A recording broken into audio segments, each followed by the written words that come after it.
Guys, manos na dito mawasay. Charot lang. Dahil meron din akong free entrance dito. Why not claim it? Kahit takot ako sa heights talaga. Shit, kakayanin ko ba? Saan ako pupunta? Saan ko i-claim to? Ayun yun sa kabila. Takot ako sa heights lang. Pero kasi, sayang. Kasama kasi ng COVID passport ko yung Ferris wheel na yan. Sa Kamalaan, dito lang siya sa port. So, isang ikot lang naman siguro yun, diba? Katulad sa mawasay. So, claim na natin. Hindi ko nga lang alam kung tama ba ito pinag-claiman ko.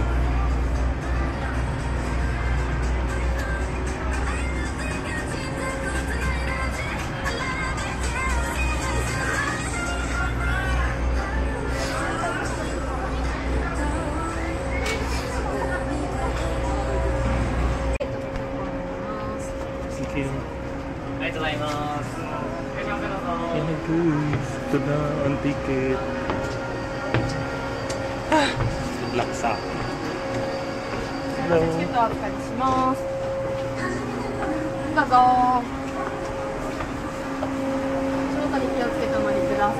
Thank you.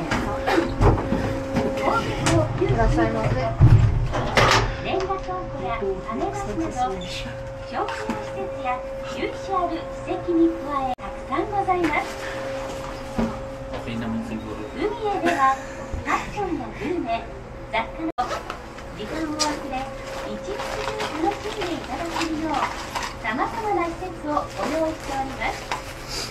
Diba isang ikot lang ito usually, no? Alam ko isang ikot lang. Kaya yun natin dyan. Hindi naman siguro man tatambat ko.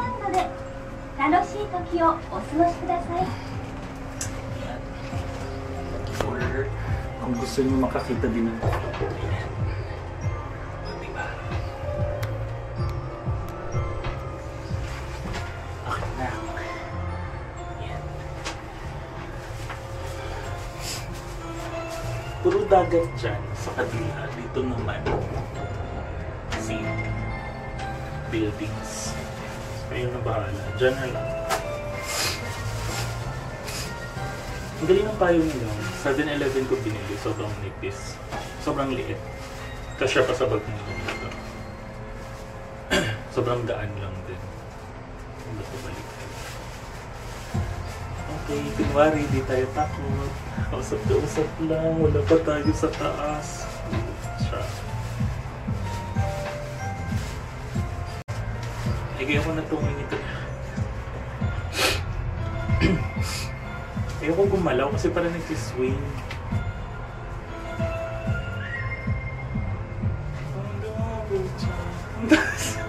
Sorry.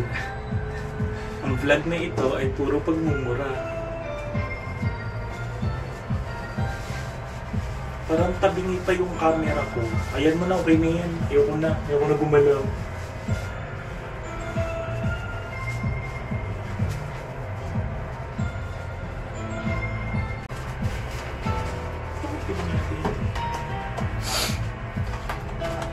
Parang sisipunan ako namit kasi ang ulan pa.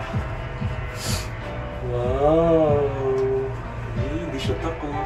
Tapos nga, ilupitan mula pangkula sa taas. Nakikita kayo? Ayan. Building. Diyan na lang, okay na yan.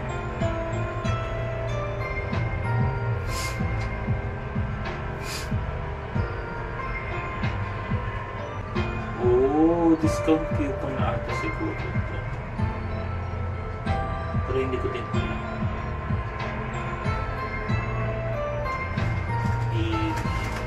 I-message ko kay Tintin.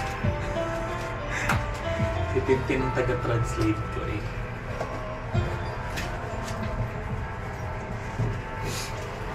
Okay, as a person and a Ferris wheel, picture time.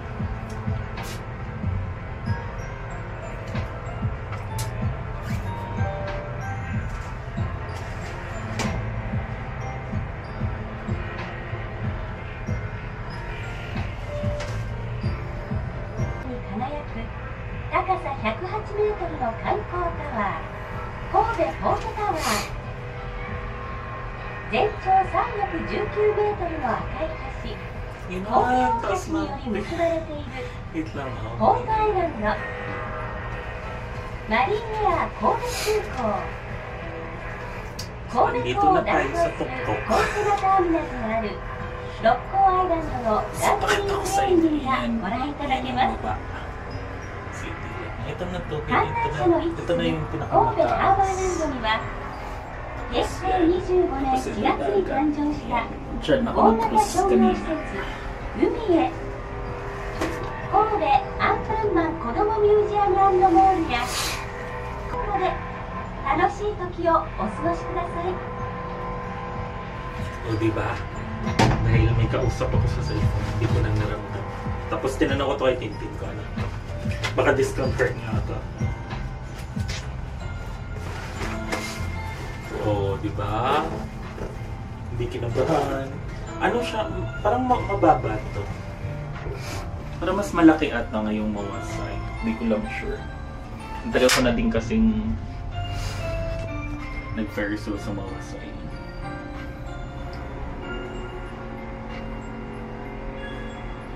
So yun lang. After dito, siguro mag-zoo na ako. Unahin ko yung Kobe Animal Kingdom. Kasi premium yun eh. Compared dun sa isa. Ang isang zoo, meron dun mga malalaking pandas.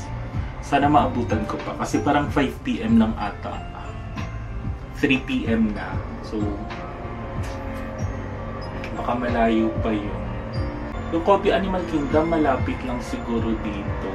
Tapos, bala ko kasi mag-ano pa ako eh, Kobe City Museum. Yun ata hanggang gabi yun. So, ihuhuli ko na lang siya. Tapos, pupuntahan ko kanina yung nadaanan kung parang Dotonbori Street style din, pero mas maliit lang. Parang may mga shops lang din doon. Sayang kasi meron sila parang mga street food market, yung sinabi ni Tintin sa akin. Tapos, every Saturday lang pala.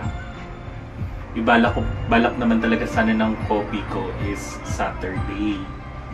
Kaso dahil hindi na ako tumuloy ng biwa ko ngayong araw, nag-Kobe na lang ako. So pag makauwi ako na maaga, mag-work pa din ako dahil nga alipin tayo ng salapi. Iyon bababa na look. See, yun lang yun. Madali lang. Isang ikot lang naman yun. Sayang kasi kasama din naman sa passport pass ng Kobe. Okay, so mamaya na lang ulit. Siguro pag nakarating na ako sa zoo or i-figure out ko kung saan ako pupunta sunod kasi medyo naulan din. Hindi na ako magmamall dito. Diretso na ako sa Kobe Animal Kingdom after. Sige, later na lang. Bye-bye!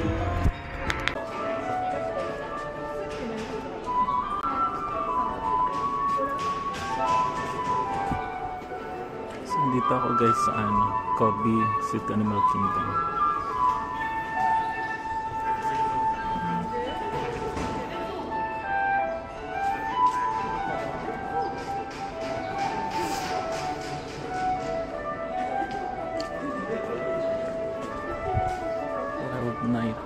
Wildlife animals.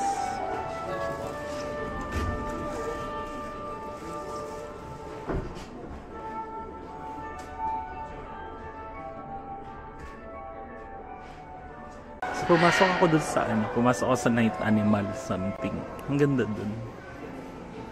Hindi ko na, sa phone ko na lang binideo kasi hindi kaya ng camera na to. So meron sila ditong fish spa. Dami yan sa Pinas tilapia gamit. Diyan baka social isda nila. Tanda ko sa Sikihor tilapia pang prito na pang ulam ng laki.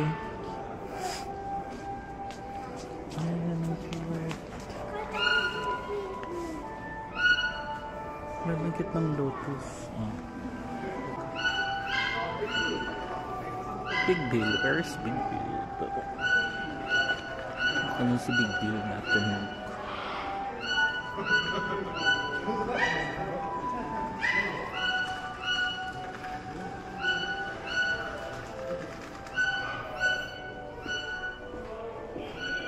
Where's Big Bill? Please keep moving forward.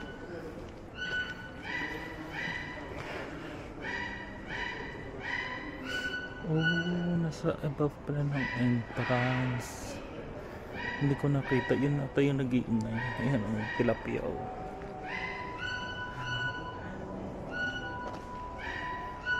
Yan Big Deal. Hindi ko nakita. Andun pala ito sa entrance. So what do we have here? Uy, ito Big Deal. Oh my God, ang laki niya pala. Sobrang laki. Ang haba ng big.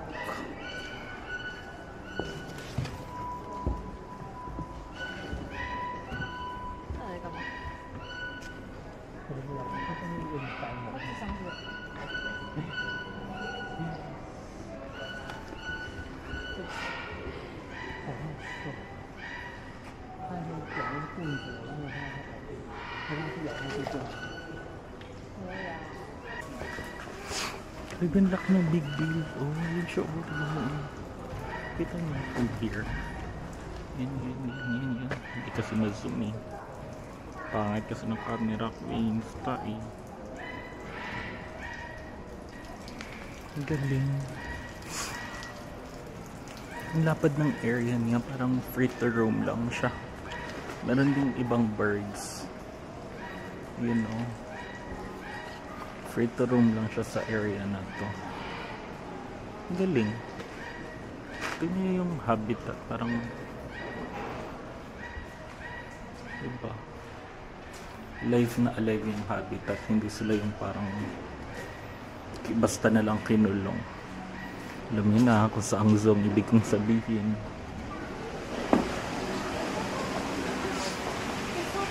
Asian forest. Red pandas. Hindi naman pinabutan yan. 1 PM yung parang may stop or something.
Grabe, no? Parang free to roam lang talaga sila. Like, walang page between sa tao at sa kanila. Amazing.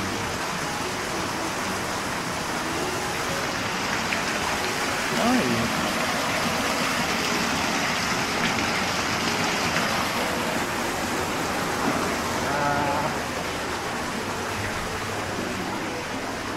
Ang galing. Siguro dahil alam naman maamo yung mga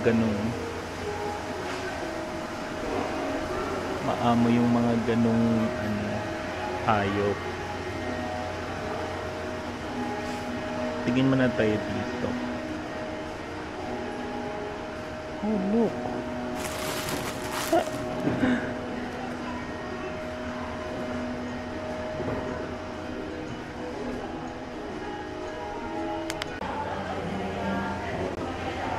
So, trinay ko yung raffle doon. 1,500 yen. Isang raffle. Isang ticket. Tapos ito yung nakuha ko. Di ko sure kung ito talaga yung consolation prize. Like, walang talo doon. Ito number 4. Tapos meron ng mga big stuff toys.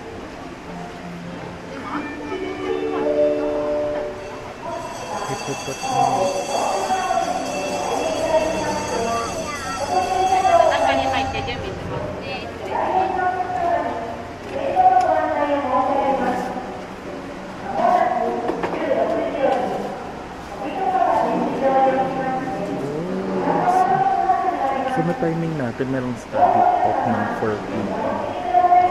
about sa hippopotamus.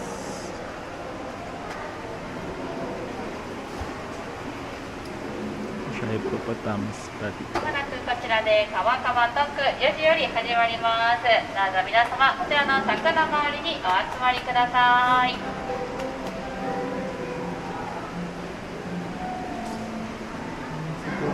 まもなく4時より飛びどころの生産について導水イベントを行います。どうぞ皆様、 So, hindi na ako magsastay sa study talk doon kasi hindi ko maiintindihan.